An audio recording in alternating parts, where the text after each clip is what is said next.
Welcome to the Online Success Journey podcast, your opportunity to discover and learn from entrepreneurs like yourself. This is not your typical podcast, but a place where you can get the real story and find out how real people encounter speed bumps and detours, but journey through to find success. Now here's your host for the Online Success Journey podcast, Patience. The Online Success continues with episode 341. Every guest shares the path that took them to success. So you'll want to subscribe right now and ensure you'll never miss a journey. I post at least one journey each week and I would love for you to join me. Joining us today is Katie Brinkley, a podcaster, a social media strategist, and a social audio expert with over 18 years of experience in the social media space. She specializes in finding the right social platforms for entrepreneurs to focus on so they can grow their online presence without the overwhelm. Hello, Katie. Hi, thank you so much for having me today. So excited you are here. My audience are excited to hear your story, but just start by telling us one thing we are going to learn from you today that will help us on our journey to success.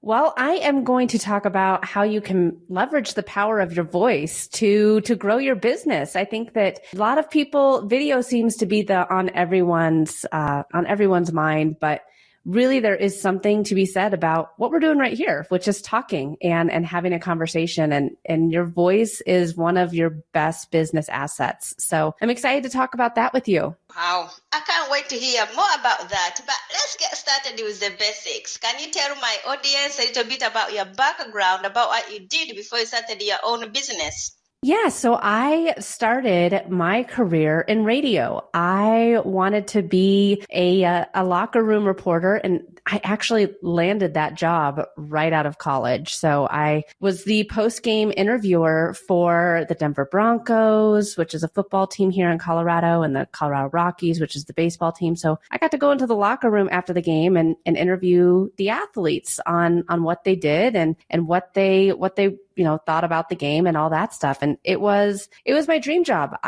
That's what I went to school for. That's what I dreamt about doing when I was a kid. And then this thing called Sirius XM came out and everybody in the radio industry panicked, including yours truly. And when I decided to go into the marketing world, because I was like, well, radio isn't going to be here anymore. Radio is going to be dead. And obviously it's still around. It's evolved. We still have Sirius XM. We still have FM and AM radio.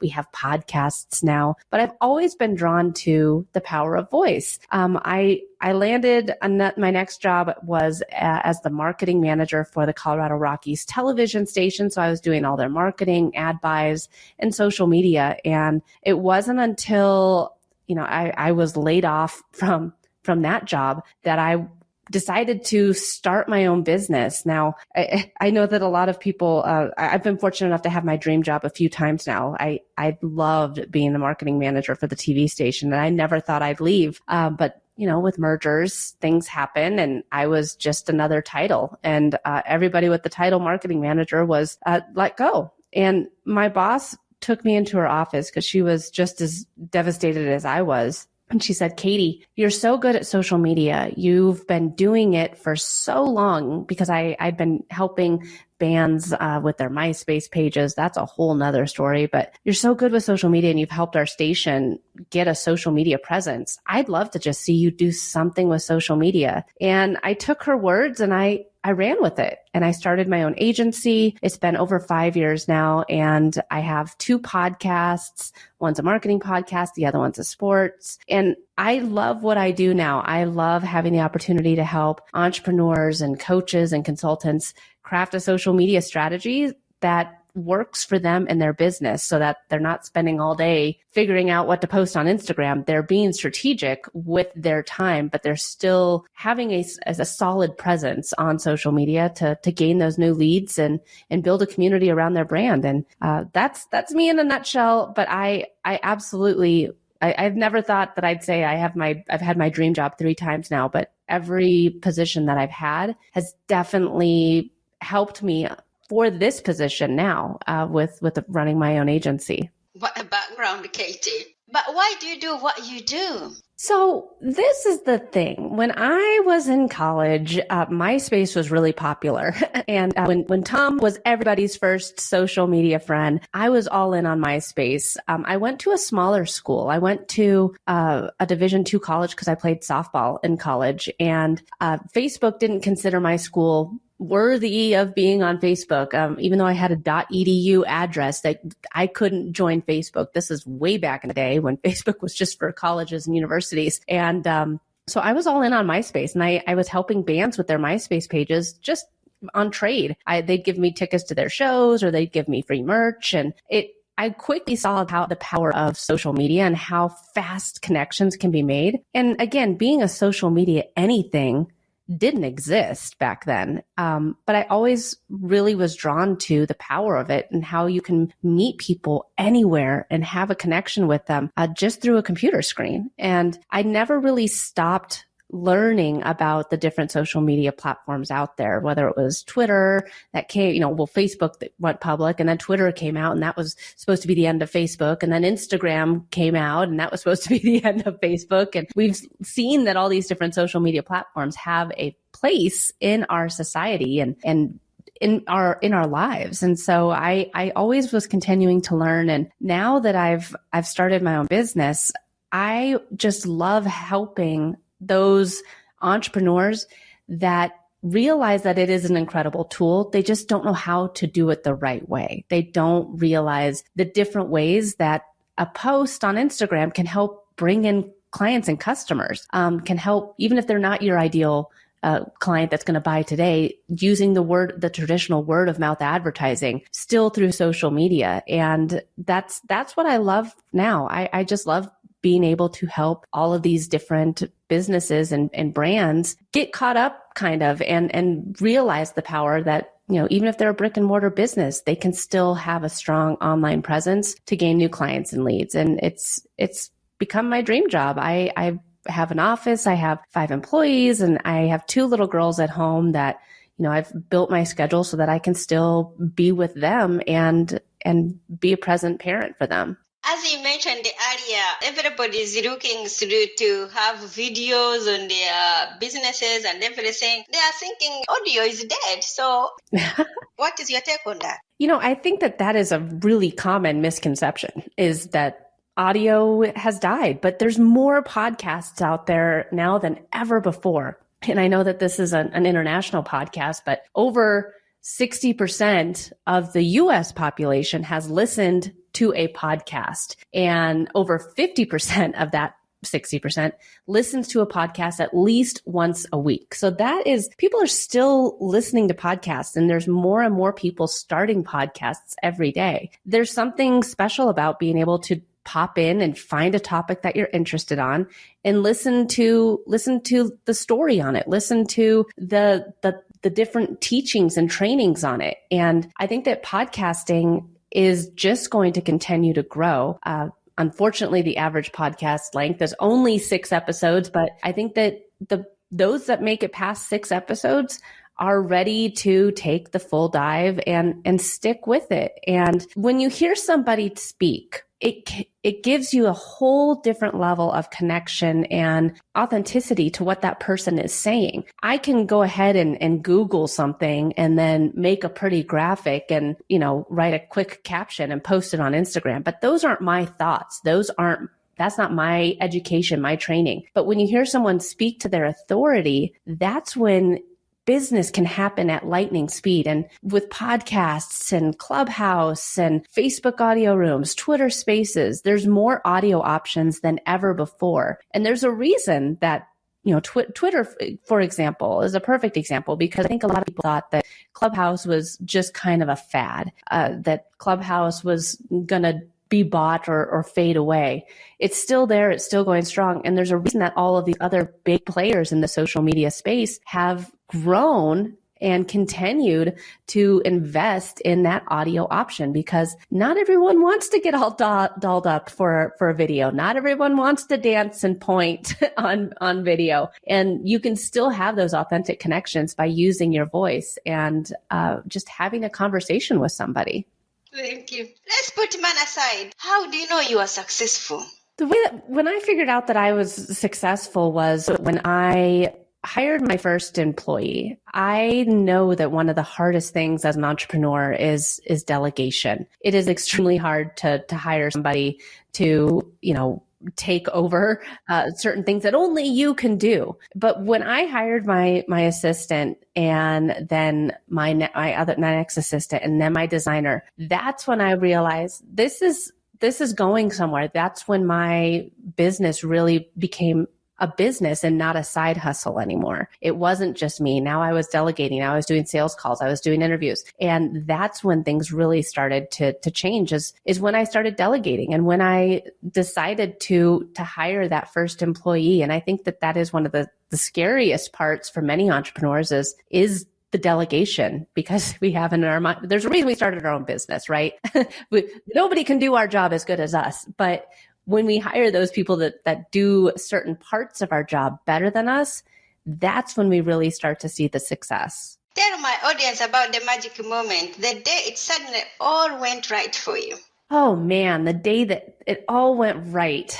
I think it was probably when I got my office. I had been working from home. I have a home office, but I was still, and I think that this is one of the, again, a common struggle of when you work from home. It's so easy just to go and start a load of laundry, or it's so easy just to go and quickly do this small task. Oh, let's go vacuum really fast. But all those little tasks during the day were really putting me behind, and I didn't even realize it. But when I got my office, it was because of COVID, and my husband, his office was shut down. And so he now took over the home office, and I was sitting at the kitchen table trying to work, and I just wasn't being productive like I knew I could be. And so I rented a co-working space. I rented an office. And when I got out of the house to start working, to go to work, I found that, wow, I was being really unproductive at home. I probably was only working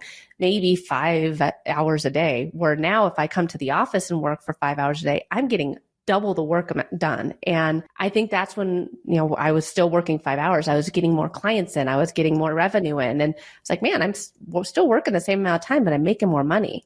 And it's because I had that separation between home and office. And that's when I really kind of saw that this was going to be a successful business. It was not just an interim side hustle thing until my next corporate job, that this really could be something special. As you mentioned, you've been in business for a decade now, and I hope you have met aspiring entrepreneurs and entrepreneurs. Can anyone be an entrepreneur, or are some people more cut out for it than others?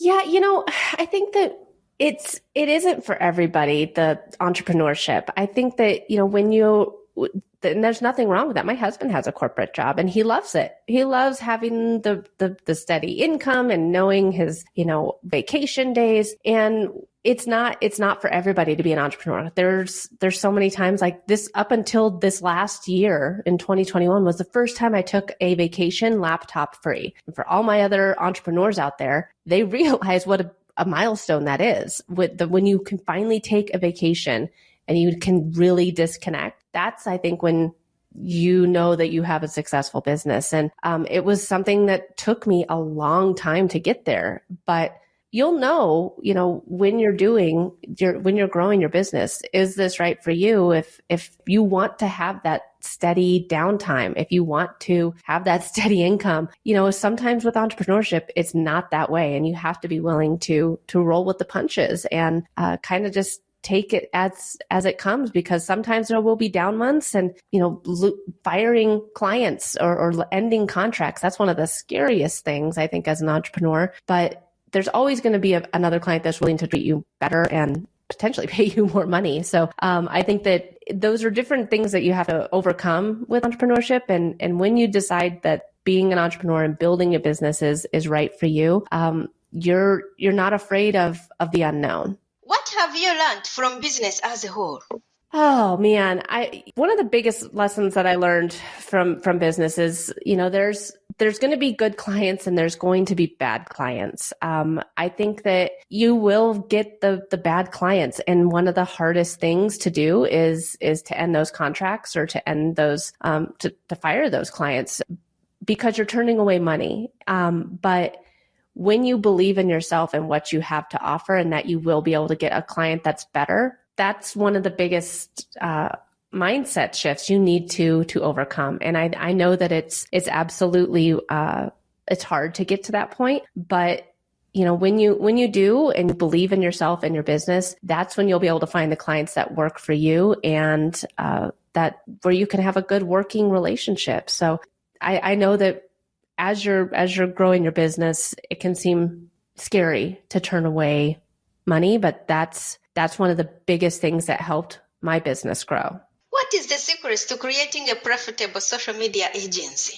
It's hiring people that do certain aspects of your job better than you. I know I alluded to this earlier, but hiring my assistant and then my next assistant was everything. I didn't realize how long it was taking me to do some tasks that take her like third of the time. And I was like, man, I thought I was doing this pretty quick, but it's because she excels in that aspect of the role. And so finding people that can take parts of your job that either A, you don't like, or B, that take you too long and they do them better than you. That is what helped my agency grow, is by hiring certain people to do certain tasks that they excel in. And, I always thought I was really good at graphic design and pretty good. But now that I have my designer, everything with our, clients' social media is just next level because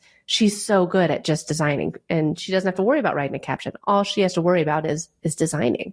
So find people that can help you grow and that do certain aspects of your job better than you. If you could rerun the first year of your business, what would you definitely not do? Oh man, I definitely would not work for just anybody. That was my one of my biggest mistakes, was just taking any and every client. And that was something that I learned the hard way. Again, I know I've said this a few times now, but I get that it's scary to say no to money, especially when you're just starting. But if you set your boundaries and set clear goals and realistic expectations, that's everything, because then the client will treat you better and will have a greater respect for you. And so I think that at the beginning, I was just trying to work for anyone. And so I ended up doing a lot more work for less money on the whole, because I wasn't charging them for certain things. And I was like, oh yeah, I know how to do X, Y, Z.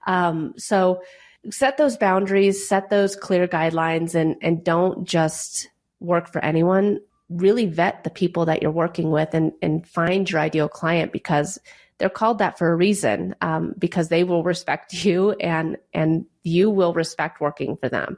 As everyone knows what happened in 2020, people have lost their 9-to-5 jobs. Others want to start a business online, but others think that online is already overcrowded. What is your take on that?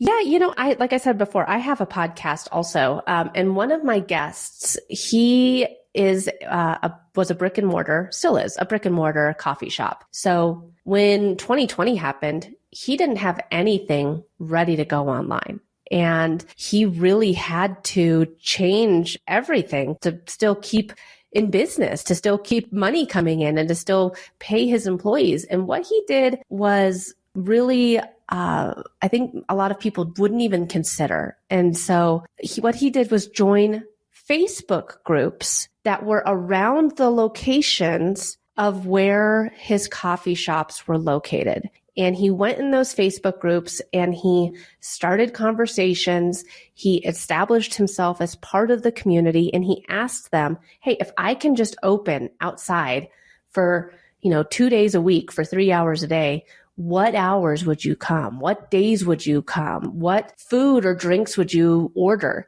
And so that way, when he was open during the times that they all said they would show up, and he was offering them the food and beverages that they would order. And by establishing himself as in part of those communities, he gave himself that role of community member. And everybody wants to help support somebody that's within their community. So again, he was able to continue his business, and he was able to continue growing, and he was able to establish himself as the community local coffee shop by being in those Facebook groups. They went to his coffee shop instead of to Starbucks. And I think that was a really great move on his part, because everybody wanted to support him, and he stayed in business. And then he ended up gaining more new customers that might have never gone to his shop before because they didn't think he was part of their community. So I think that, one thing that we've seen from 2020 is if you are not paying attention to your online presence,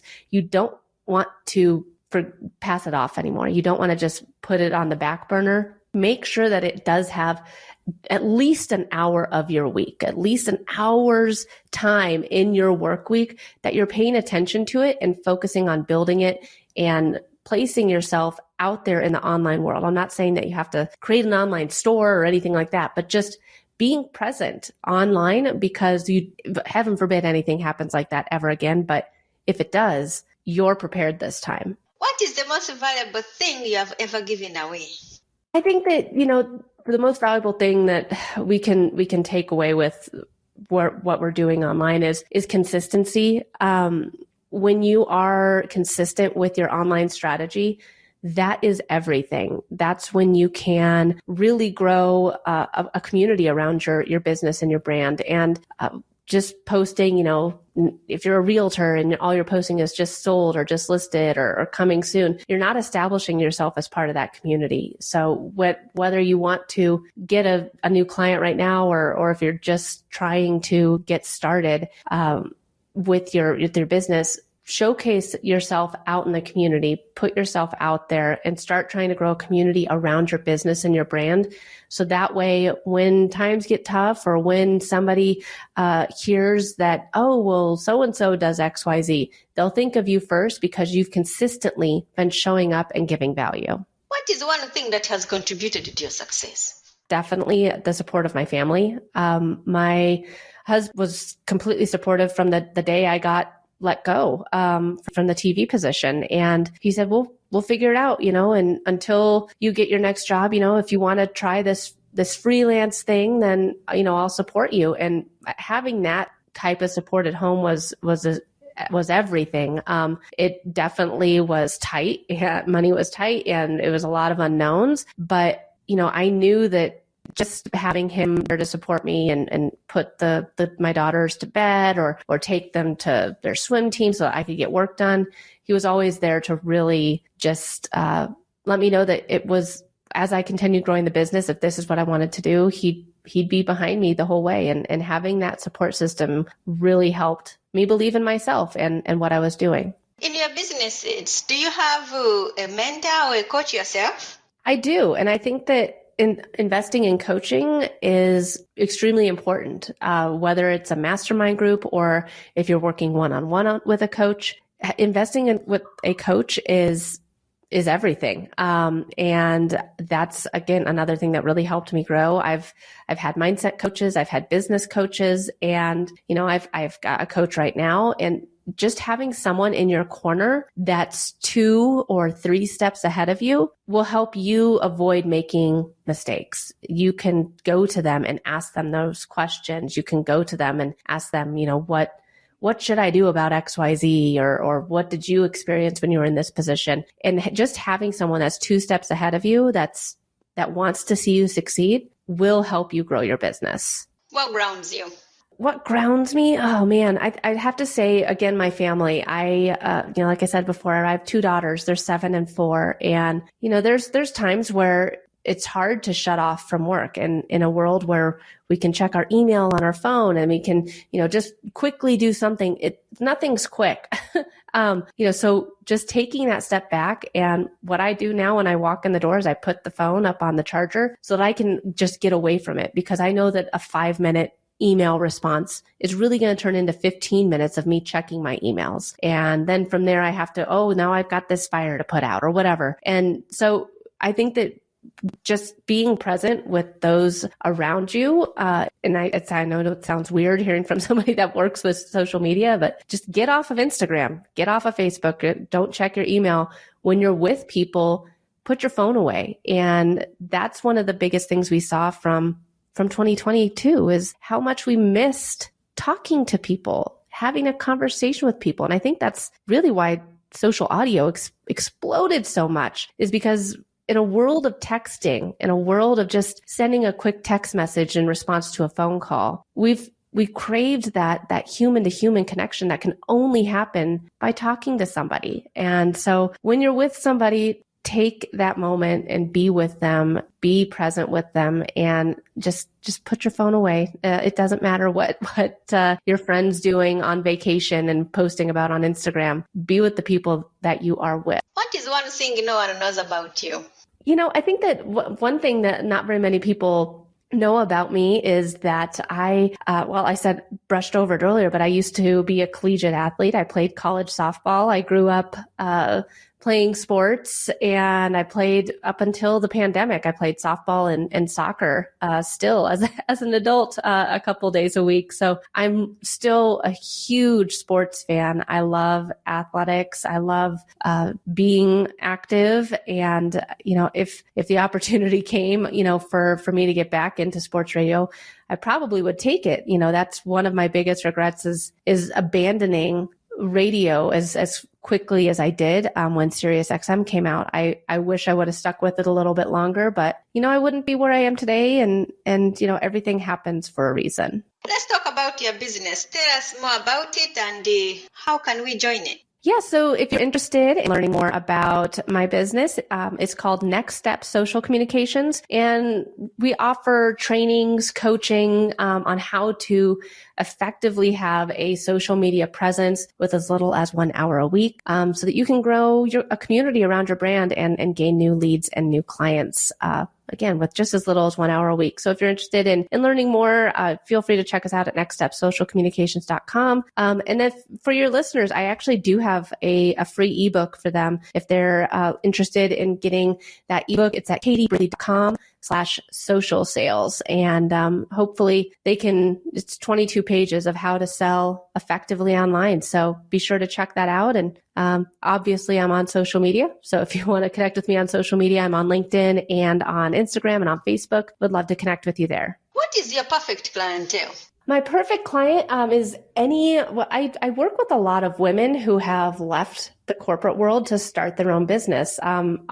Obviously very similar to mine. It's not to my story, but it's not to say that I don't work with men. But definitely majority of my clients are women, former corporate world women who decided they wanted to go out and start their own thing. And I love working with the mompreneurs that are doing the mom life balance as well. Thank you. There will be more from Katie in a moment. If you are listening to this on a podcasting platform and you're encouraged by Katie's journey, please go to our website at onlinesuccessjourney.com. In addition to the amazing free content, you can work direct with me. Check out my course, How to Set Goals and Double Your Productivity, a course for achieving success in work and life, when you visit onlinesuccessjourney.com. The site has tons of audio clips from hundreds of successful entrepreneurs' guests' journeys, all there to help you find a path to your own online success journey. The site offers exclusive members-only content, and you can join absolutely free and be part of this amazing online success community today. Check it out. That's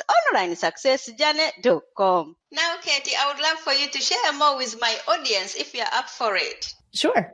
Thank you. Do you watch movies or read books? Oh man, I do both, but very sparingly. So I watch a lot of sports still. I will watch hockey and football in the winter, and then in the summer, I'm typically out playing playing sports. So we actually don't watch a ton of TV at our house, but every night I try to read at least 10 minutes of a book. Most of the time it's a business book. So I guess probably read more, but it's definitely more watching TV sports. Since you read at nighttime, I'm going to go with books. Okay. Tell us, what is your favorite book that has some relevance to being an entrepreneur? Oh man, so I just finished reading Expert Secrets by Russell Brunson. And, it's obviously a giant pitch for ClickFunnels, but there's so many great takeaways in that book and just different ways of thinking about how you nurture an audience. So I really enjoy Russell Brunson's book. And then I really enjoyed Donald Miller's book called Story Brand. And that is a fantastic read as well, Story Brand, if you're interested in some great business books. If your business was down to its last $100, how would you invest it? Man, that's a tough one. I probably would do it with Facebook ads and take that money to invest into an ad campaign, probably an awareness campaign, just to gain growth around my business as I got started, and so people knew who I was. If you are going to keep a note yourself in your pocket every day, what would be written on it? Oh man, that is a tough one. Probably,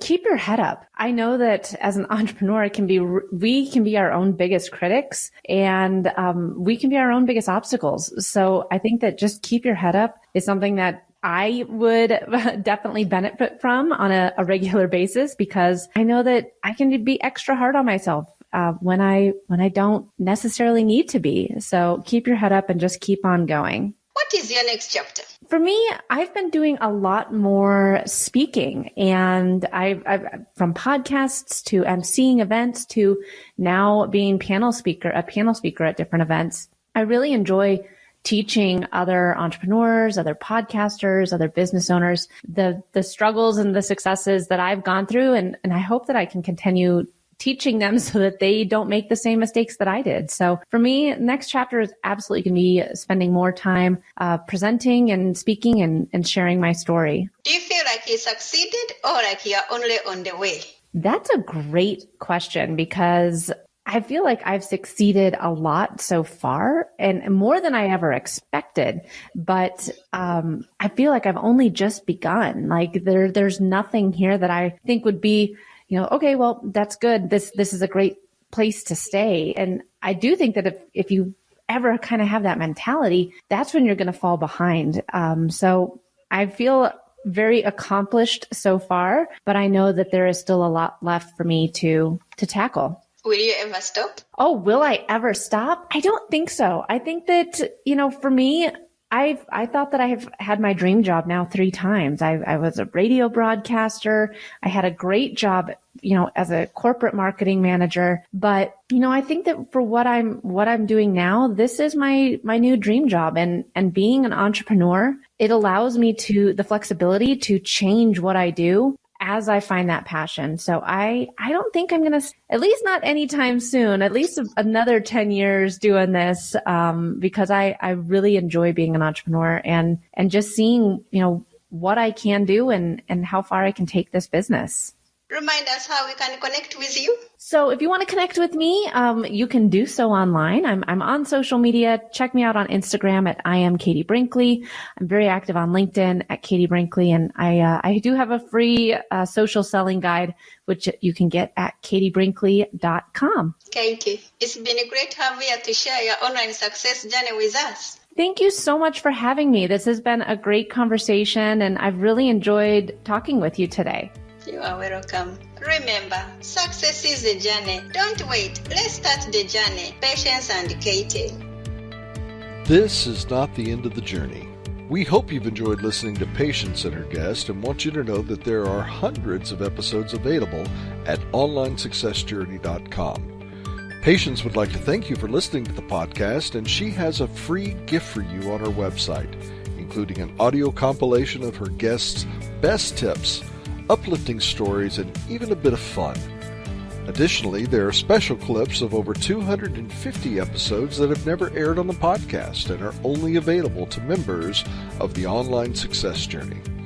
Check the website and click on Join Now to get free and instant access. Of course, you know that listening to the journeys of others helps us each chart our own path. So make sure you're subscribed on the favorite platform you have to be notified as each new interview is posted. There are so many ways to stay connected to the online success journey and listen in. And if you're enjoying the podcast, we appreciate your help in telling others. One of the best ways to share the benefit you get is to rate and review the podcast at Apple Podcasts and other sites. We appreciate your help and your willingness to share the journey. One last thing, if you're feeling a bit lost or overwhelmed on your own journey, Patience can help. Check out our coaching sessions on how to set goals and double your productivity while you're at the website. Working with Patience is a great way to get back on the right path. On behalf of Patience, and until next time, thanks once more for listening. It is our hope that this podcast will guide you on your own online success journey.